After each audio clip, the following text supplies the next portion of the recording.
Hey everyone, I'm Magdalena Roze, and today I'm joined by my partner Daz Robertson. Lovely to be here. Thank you very much. Thank you. We're making a very special recipe for you guys today.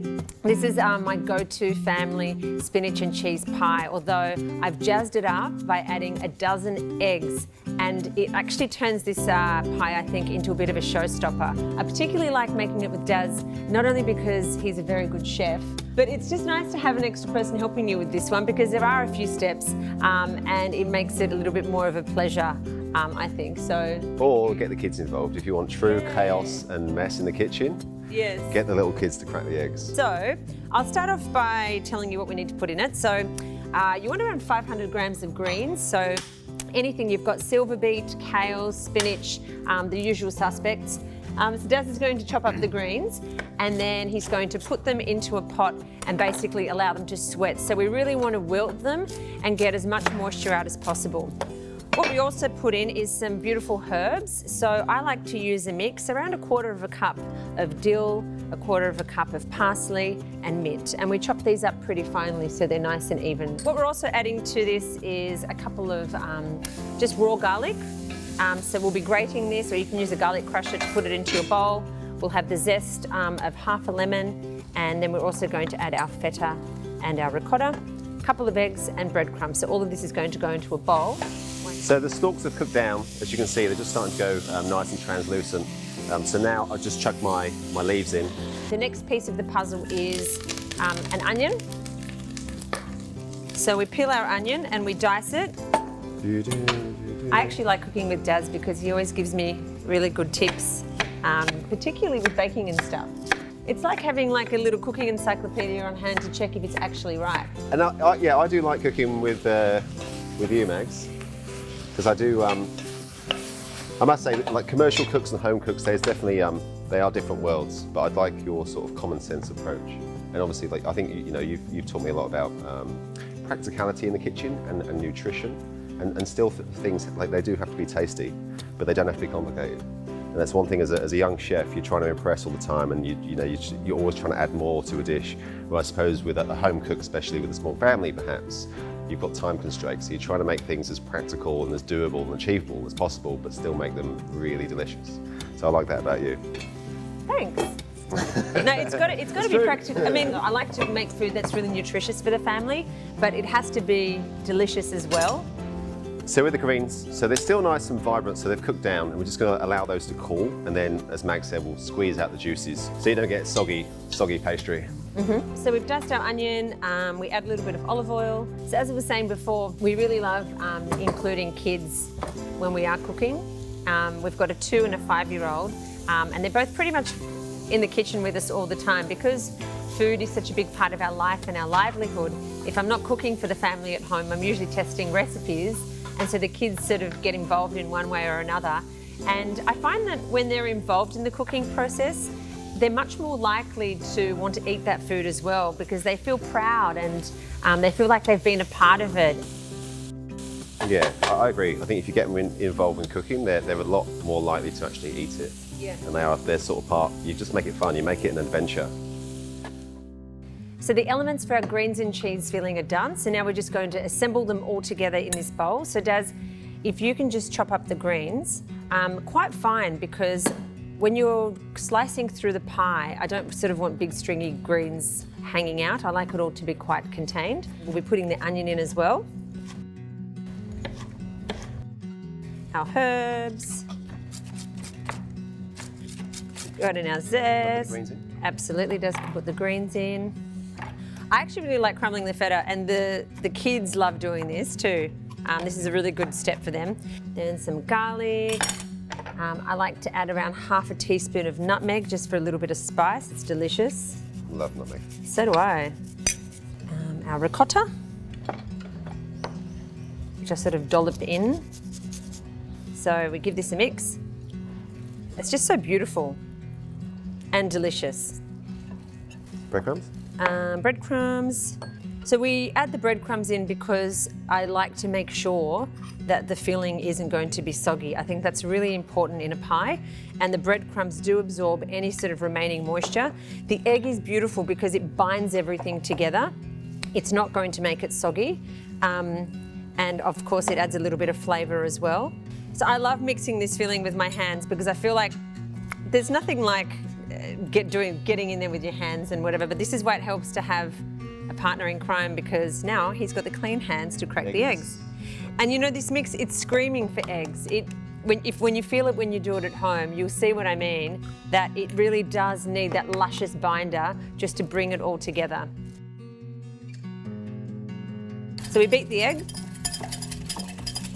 and then pop it in. Beautiful. Season generously with salt and pepper. Now it feels like it's supposed to feel. I'll let you pick up the bowl because I've got my hands dirty, but that's our filling ready to go. Okay, so now it's pastry time. And what I've done is I've ripped a couple of sheets of baking paper off, and what I want to create is a base square. So I'm just going to add a little bit of olive oil to the end of one of these sheets so I can stick this one over the top and it just doesn't sort of move too much for us. There we go. And what we're going to do is arrange our phyllo sheets in a clockwise direction, starting in the top left-hand corner.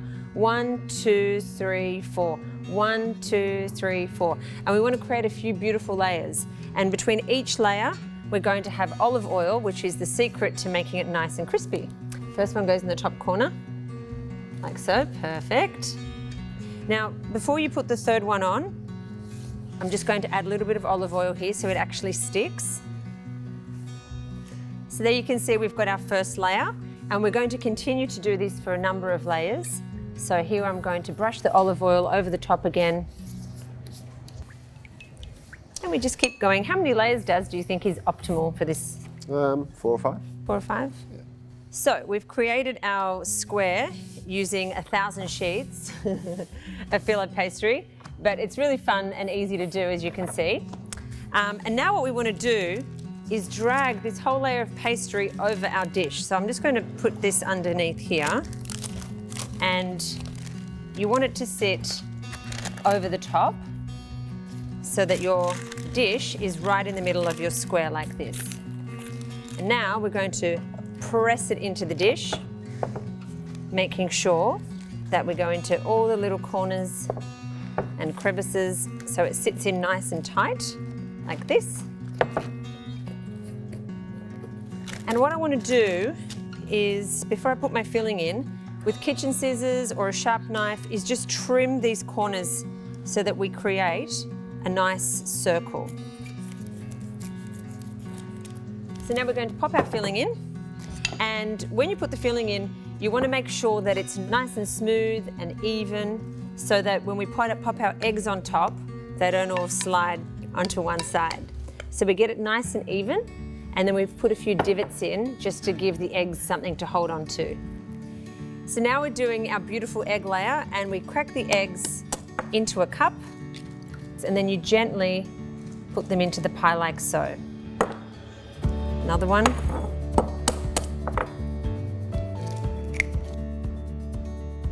Gently put it into the pie. Can I be on Team Eggs? So this is a nice little two-man job. And you might like to be careful so that you're spacing them out nice and even. We kind of want one right in the center, so you can make a little indent to get him to stay there.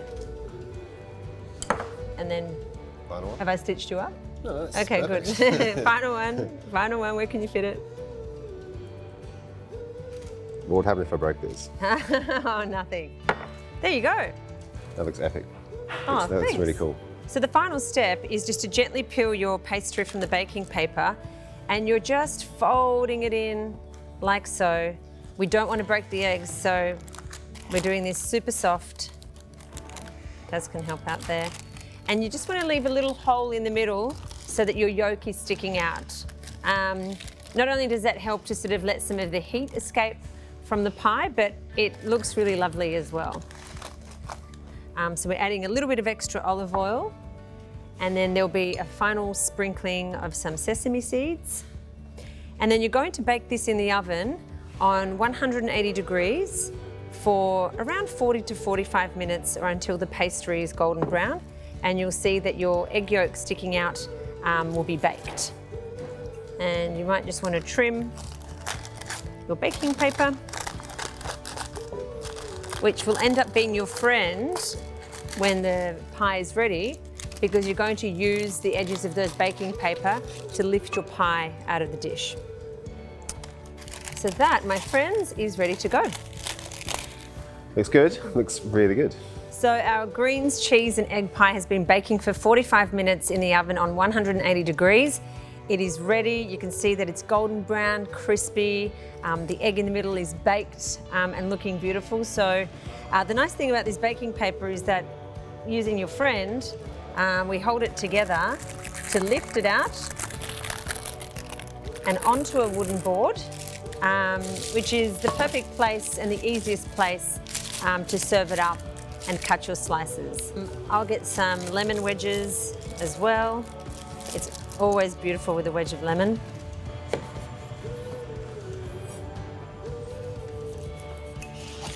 There you go. You can have the first bit.